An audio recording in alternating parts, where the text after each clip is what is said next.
D-Mould project has been developed and implemented in the scope of D-Square project. The consortium of partners Flexido, Techos, and company Polycom had a challenging task of automating the part handling, internal logistics, and monitoring of injection molding process. The products directly developed under the D-Square are a combination of hardware stations and software solutions, all connected together and enabling the full automation of logistical and automation segments in injection molding industry.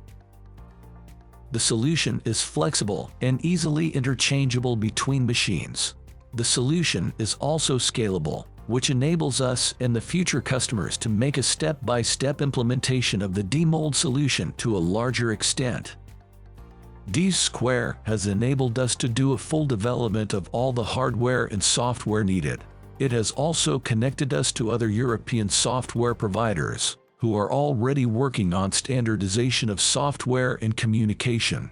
Organizations like Fiveware and Ramp have helped us with ready-to-use standardized software packages and saved us a lot of time in the process.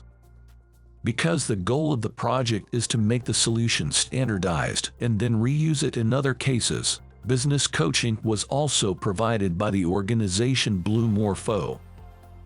With their help, we managed to make a solid business case, and in combination with the work of D-Square partners and our engineers, D-Mould now has a unique value proposition and can provide added value to customers in Slovenia and European Union.